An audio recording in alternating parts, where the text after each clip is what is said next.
I can this time start with you.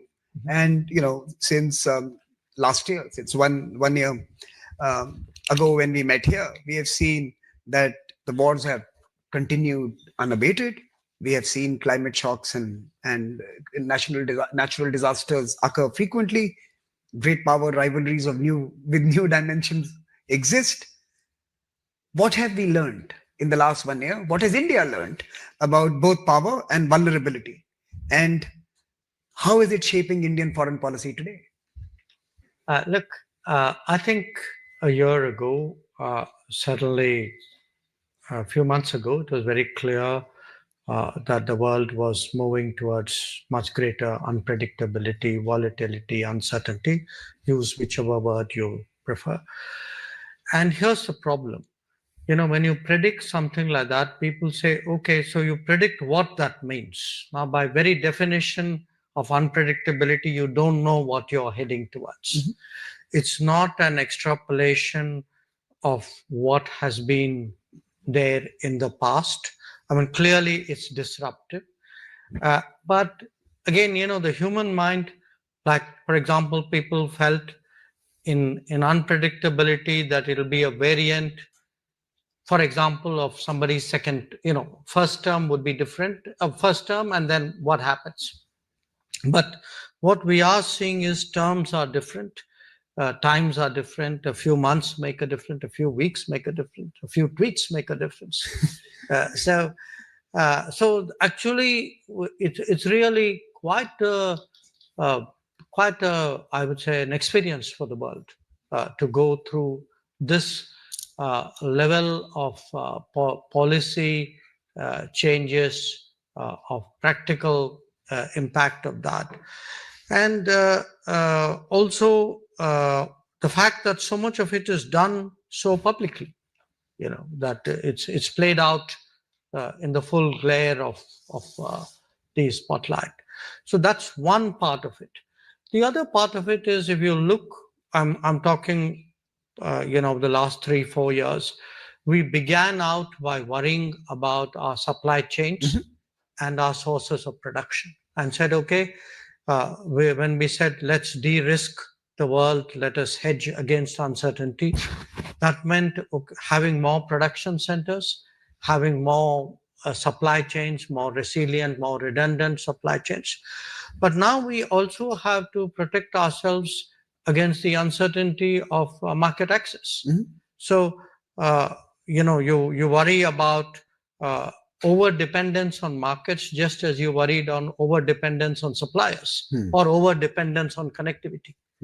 So you could say, in a sense, almost the entire economic chain has become far more riskier or far more difficult really to assume in many ways. So I would say today the central proposition probably in diplomacy, in international relations, is how do you de-risk, how do you hedge, how do you become more resilient, how do you safeguard yourself against unforeseen contingencies, which again I emphasize by definition are unforeseen, and really sort of build policy and build in a sense plans around that. And that's a very big challenge for the entire world.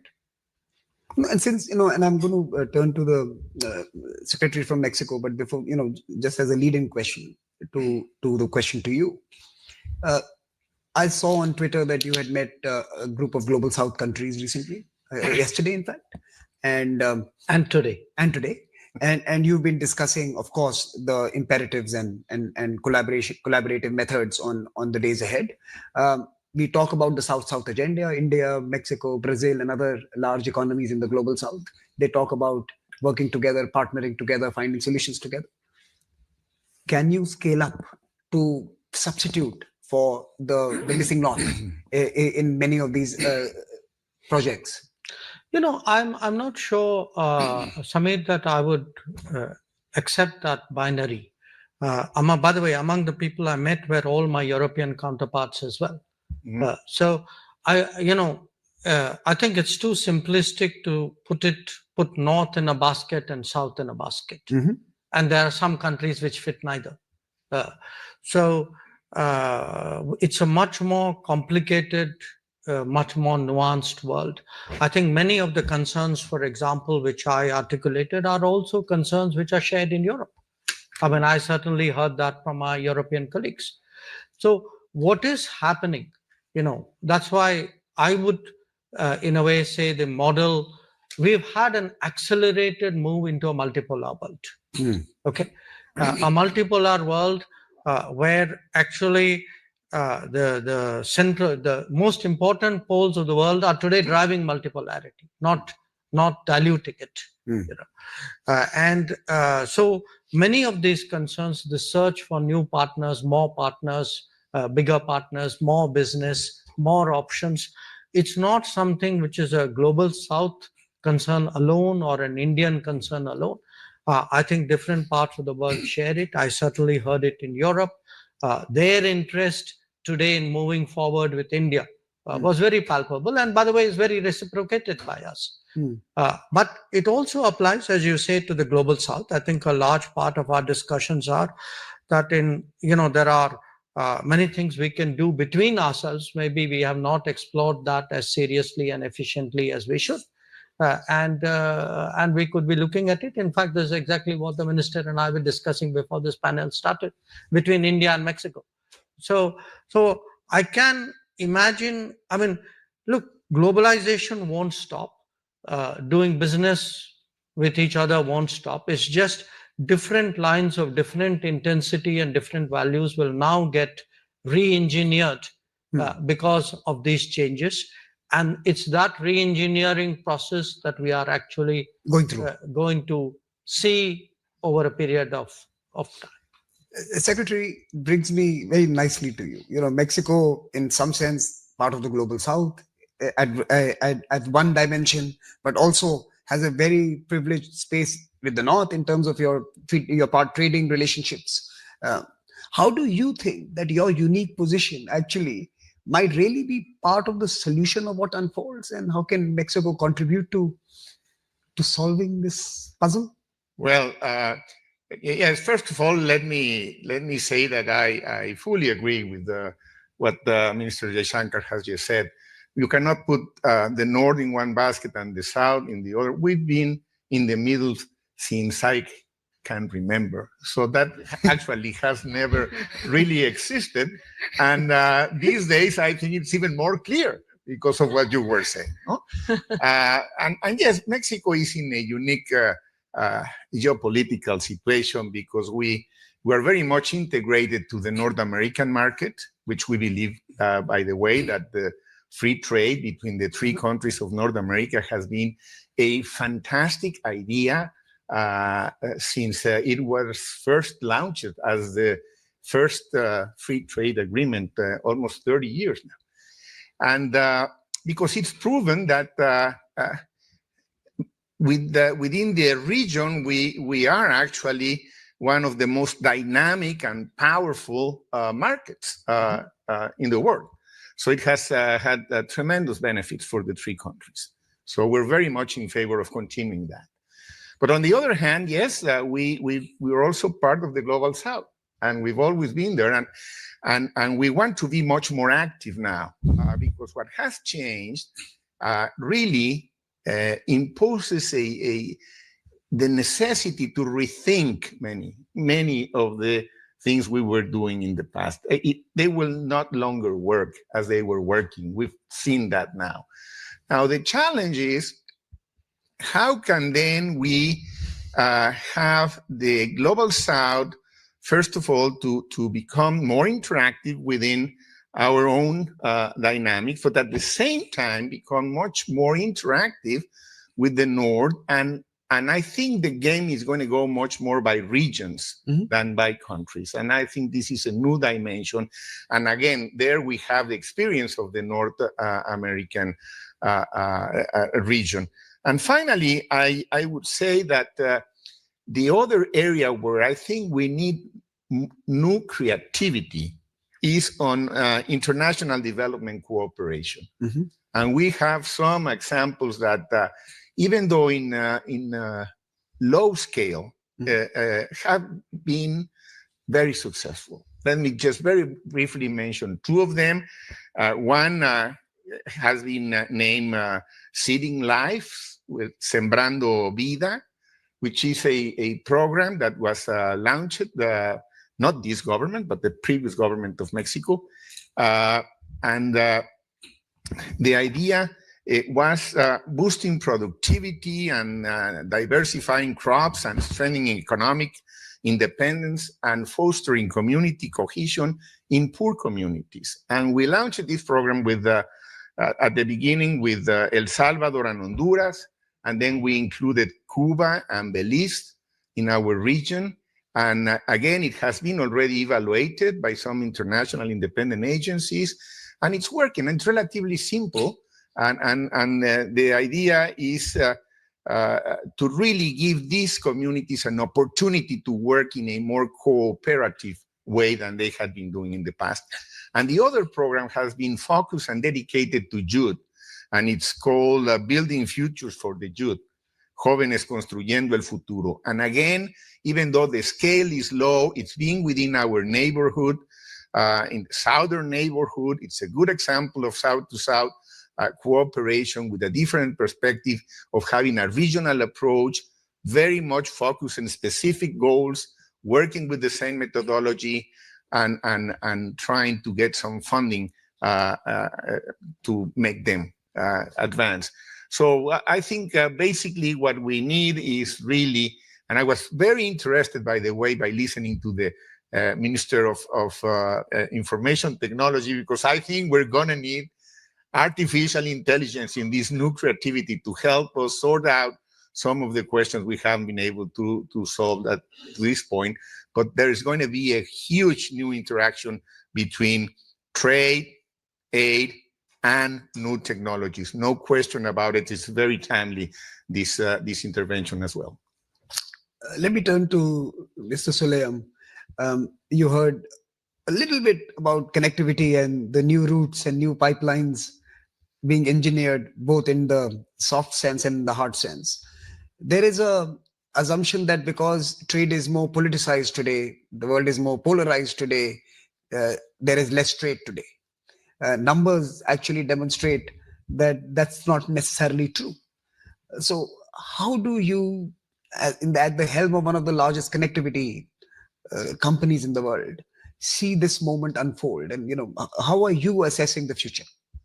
The trade is very resilient. The only problem we have is with the supply chain, which is always affected, like what happened in the Red Sea and other areas. So definitely new routes are very important.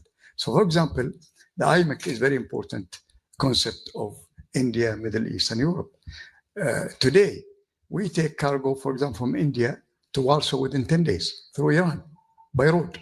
So it is sea, and then the port, and then the rail, all the way to there. So the south-south and the north-south is very effective.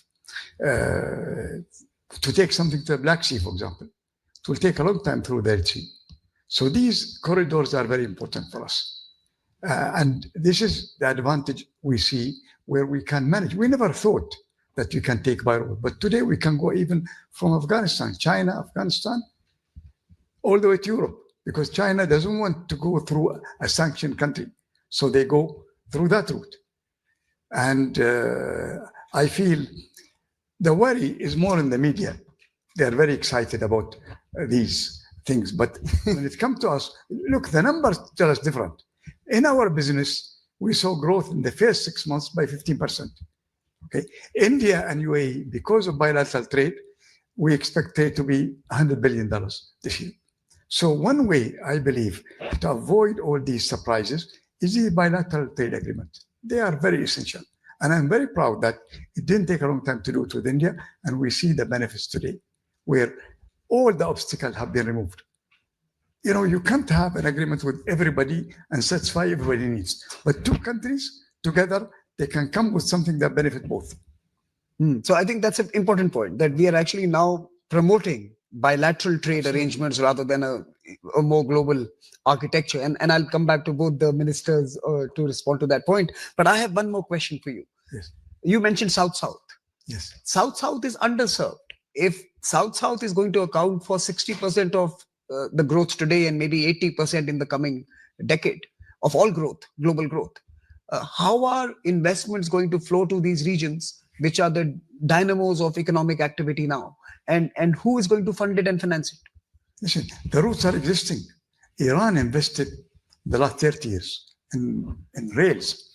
Today, CIS countries, they are $1.5 trillion of trade. In the past, you can't access them. Today, we created routes to access them. So that's very important. Digitalization is very important also, where we all have to speak the same language. That's very important. Okay. Another thing which is interesting is we noticed that all the air cargo that goes to Africa from the Far East goes all the way to Europe. And from Europe it goes. This, I'm talking about not the commercial cargo, it is the charter cargo. And that is like going in a triangle. So we are promoting South-South, meaning Far East, Dubai, Addis Ababa, Ghana, and Latin America. It is faster. We did a consignment from India. It saved 14 days, garment to Brazil, by using this route when we introduced it. Okay, and I don't know, like $14,000 of saving. So we have to come up with the new ways. We cannot just rely on the old ways. This is what everybody is doing. And with AI today, you can predict faster, you can add value, and you can save both in cost and in time. And today, I tell you, for many of the exporters, it's not a matter of how much it costs. It's a matter of whether it arrives or not. I mean, we are faced today in a situation when you go to buy a car, we used to go and buy a car and drive it out. Today, you have to order a car. Even from China, it takes 6 months to order. So people are more worried about how fast you can deliver. And that's why we established many logistic parks around the world. In CIS country, in Uzbekistan, we're building a big one. In Kazakhstan, we have one. We have a big logistic park in Hong Kong. We have in China. We have in Japan. These are that allow us to really overcome these surprises. Because today, even the Far East, something interesting is that, look at Singapore, I mean, Indonesia and all these countries. They cannot produce enough for their own consumption. The market is big. Indonesia is like 300 million. Okay, so more production facility had to be in India, where we are developing now. And India today is close to Africa, very close. You know, nothing can come from Far East faster than from India. So I am really very passionate about how much we can do. We're developing industrial parks today in Gujarat, in Kandra, where we will, once the port ready, we're going to have production facilities so that you can supply huge markets in Africa. Leslie, let me turn to you. Look, there was a Western consensus that being a development partner to the countries that were emerging and developing was strategically good for them. It was not just altruism, but it was also strategically important to be a partner to countries as they were emerging in their development journeys. Do you believe that the developed world has now changed its mind, and it no longer needs to be or wants to be a partner to many of the countries that are seeking and aspiring for better lives? And are they really of the view that this now can be delegated to other countries, for example, Beijing, to do? It's a big question. So first of all, I have to say I went from being puzzled and then depressed as we began with Dr. S. Jaishankar, who I have tremendous respect for, all the way to yourself, where I felt a bit of optimism. But I guess to answer your question directly, I mean, I think it's not a monolith, the developed world, in the same way that the so-called global South is not a monolith, nor is the developed world. It's not only not a monolith between European countries and Japan, Korea, you know, name your countries in the United States. It's not a monolith within the United States. And let me start by saying that I just asked one of my colleagues, I'm now in Chicago at the Chicago Council for Global Affairs, and I asked one of my colleagues, where is the data on American public opinion towards foreign assistance? And 2/3 of Americans are not happy with cuts to foreign aid. And that includes around half of Republicans, which is higher than you would imagine if you were listening to the media or some of the headlines. So first of all, you've got to separate the public from national leaders, and particularly from the current U.S. administration, which has a very singular view, which isn't even representative of a number of people in its own parties. Secondly, I would say some of the reasons that are, driving the cuts that we've seen are a legitimate reaction. I don't think the cuts are the right way to go, but it's a reaction to a legitimate set of grievances that we know exist because there are profound distributional problems within the developed countries, and most especially the United States, that are nothing to do with the global South, primarily the fault of policies that were taken by those countries' own leaders, certainly in the aftermath of the 2008 financial crisis. And we all in this room know the story, how that has unfolded. And the current policies, tax cuts, deregulation, attacking some benefits that are critical to low-income Americans, don't help resolve that problem.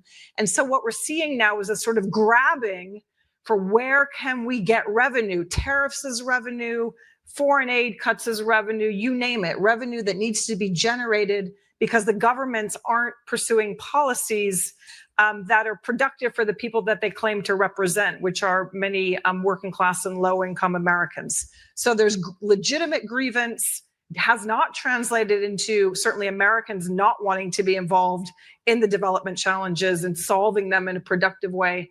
But it has led to a series of very pernicious effects. And so when I listened initially when I was listening to the kind of comments about disruption and uncertainty, I think the media is right on this. I think it's been phenomenally disruptive. It's been creating mass uncertainty for the rest of the world. It's also been creating a huge amount of uncertainty within the United States. I sat and listened to two members of Congress from Illinois, one Republican from a rural district, one Democrat.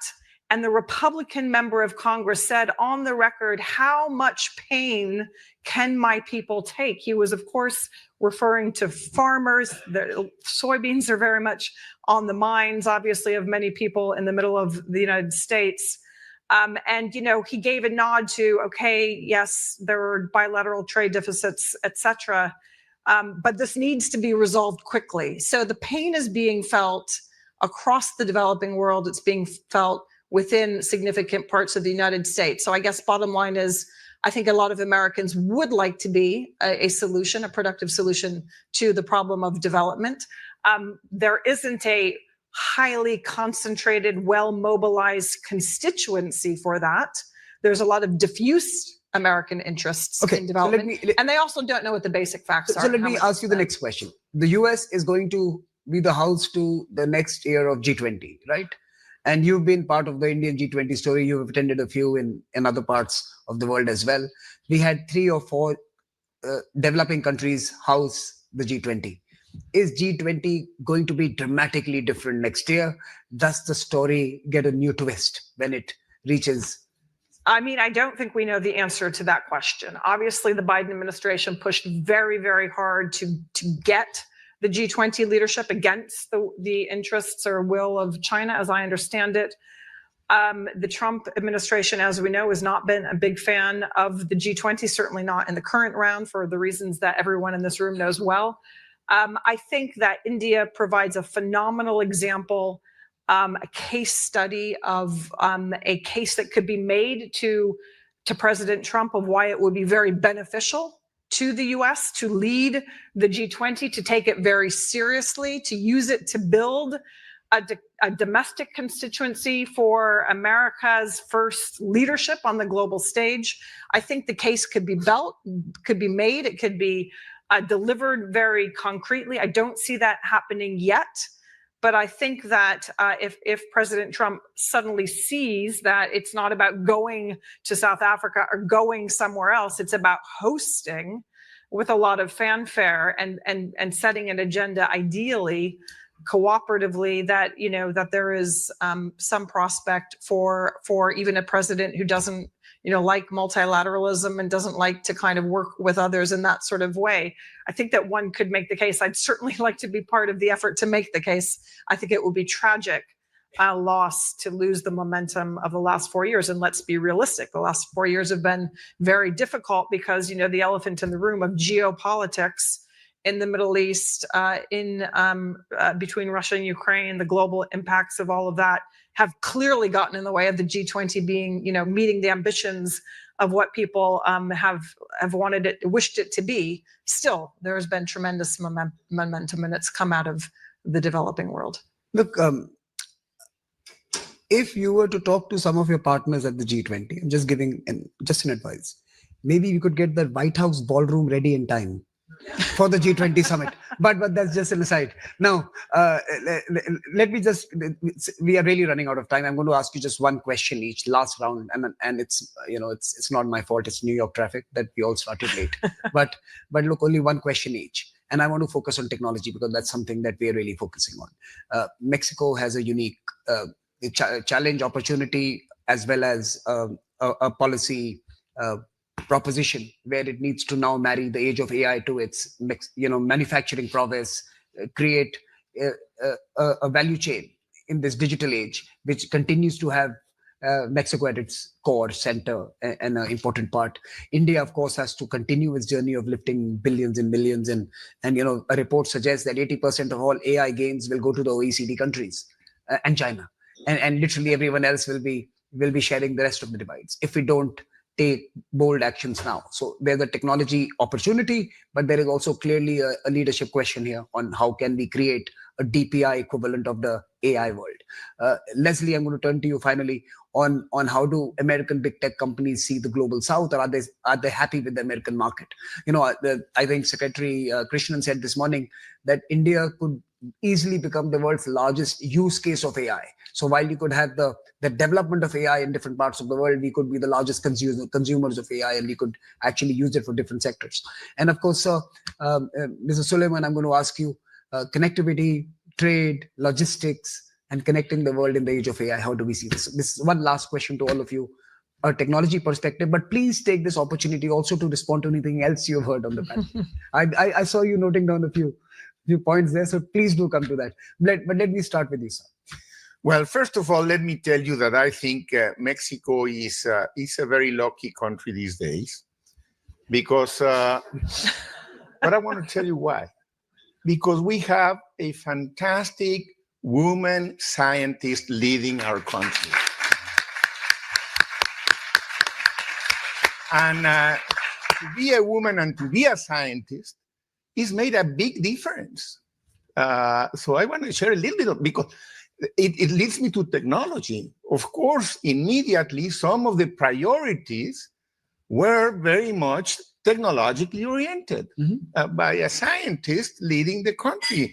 So immediately, we have launched in 1 year a national artificial intelligence laboratory, a national semiconductor design center, a digital transformation telecommunication agency, which, by the way, all these developments are part of our renewed partnership with India, and that is going to create a new way to link South-to-South collaboration.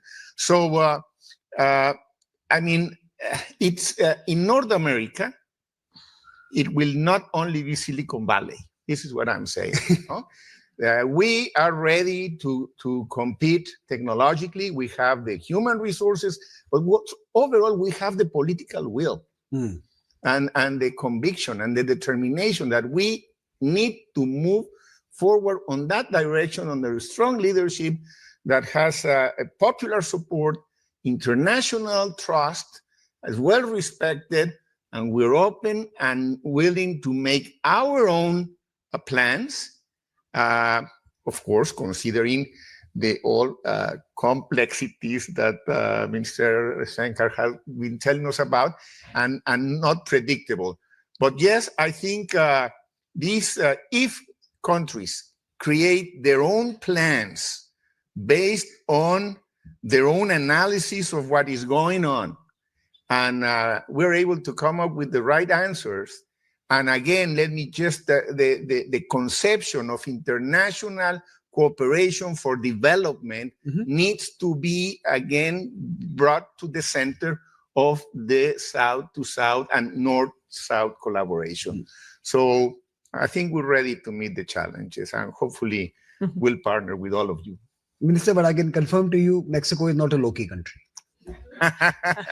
Dr. Jaishankar. Samir, I would say, look, let me pick up. What do you do in this very turbulent atmosphere?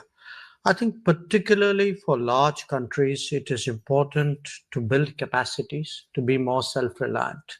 That is very much the focus today in India. And because you said, look at it from a perspective of technology, I think in many ways, Mr. Krishnan speaking before us gave some of the answers. And what, we speak of multipolarity as though it's something that will happen. You have to build multipolarity. And you build multipolarity by building national capacities. And when you build national capacities and have national experiences, some of it is transposable to other people who may relate to it. So, for example, if you take DPI, digital public infrastructure, there are many other societies who find the Indian model of DPI, frankly, far more absorbable and relevant and transposable than a European model or a American model of how to run a more digital life. Now, it can be big things, it can be little things. What we have seen, because you spoke again earlier about South-South cooperation, many things we've done in India. If you have something like a drinking water mission, or you have taking electricity to every home, each one of these efforts actually has scaled up capacities in India, has created businesses and companies and people in India who can take those capabilities abroad and today actually drive South-South cooperation. So you have a country like India still at $3,000 per capita income, which actually has assistance programs in almost 80 countries in the world.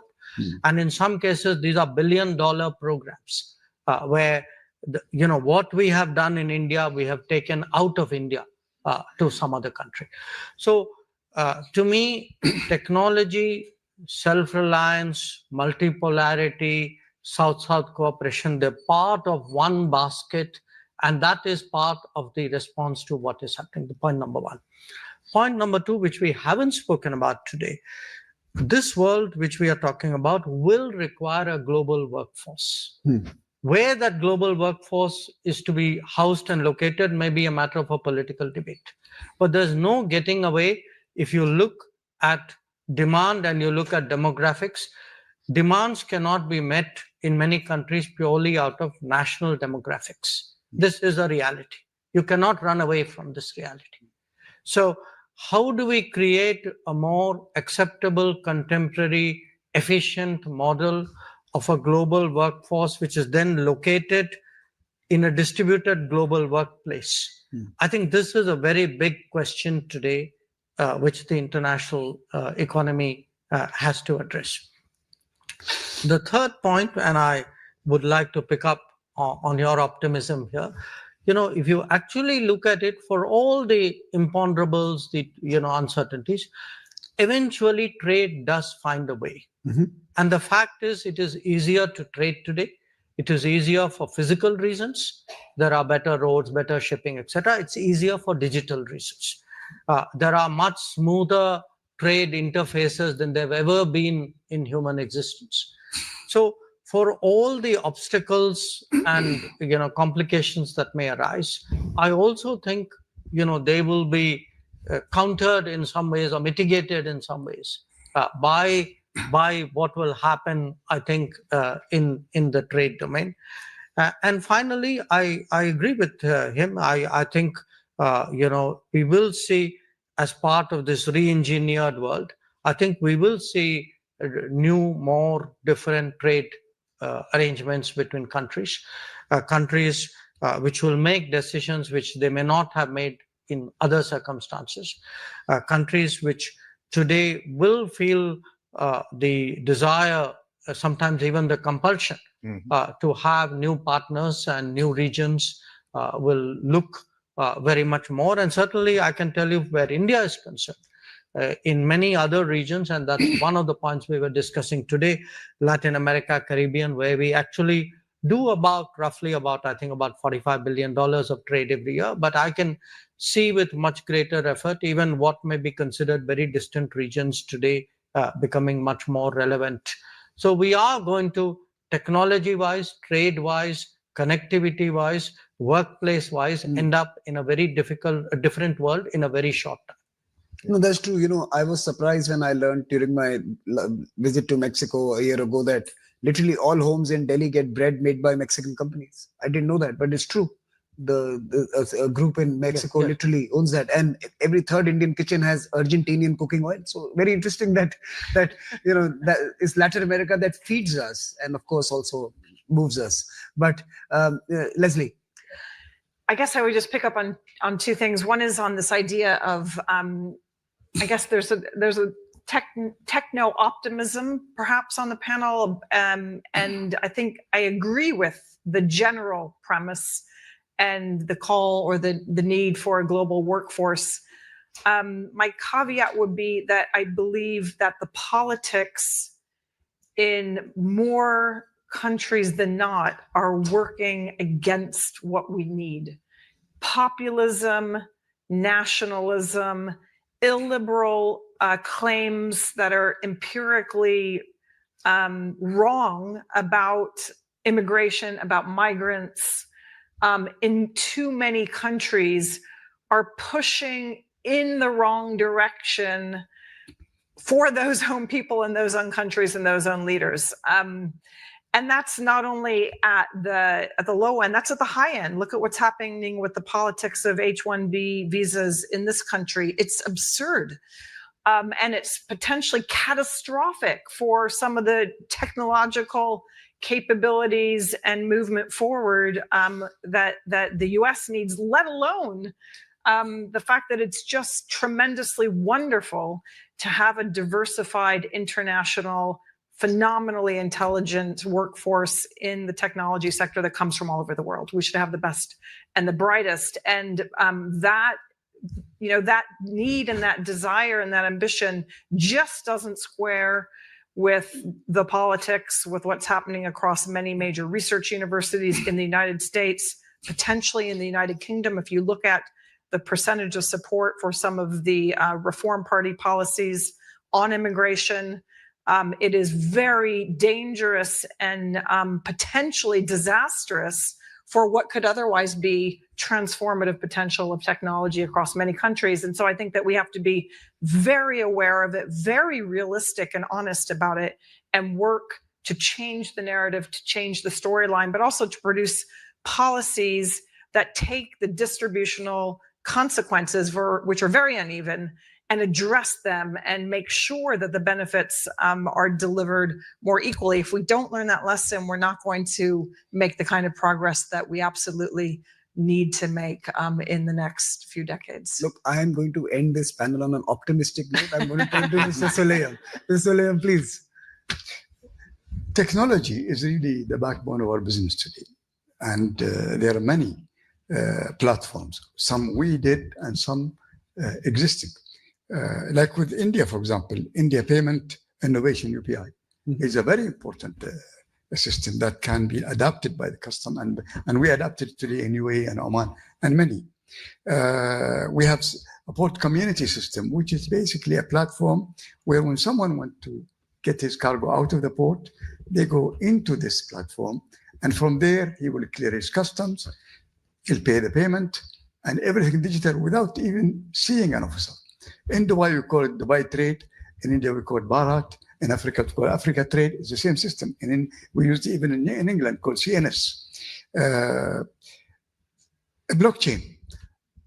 Today, blockchain is a very important system because I tell you, we have looked at a cost of a commodity, many commodities.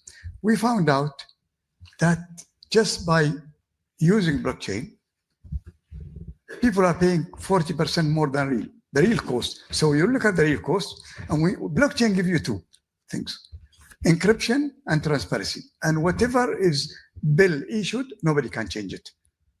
The supply chain is inefficient, and nobody wants to disrupt it. And we are trying to disrupt it now. And when we go to the trader and show them, they can't believe it. Another one is trace and track platform. We have our own, where it gives us an opportunity to actually get the customer ready to deal with it. Another one is called, is from the World Customer Organization. It's called Authorized Economic Operator. And this is very interesting. Basically, even if a country doesn't have a bilateral trade, it is an agreement between two customs authorities. We did one with Korea. We're doing one with India now. So with Korea, for example, we suggest the top companies who are well respected, never evading customs, and have good financial backing. And the Korean will give the same. And we will nominate them, and they will get a fast track deal instead of everybody else. And that's already existing. This is existing between America and Canada, and we're doing it now. We're going to do it with India, we're doing it with Korea. So these platforms will help to avoid surprises and delays.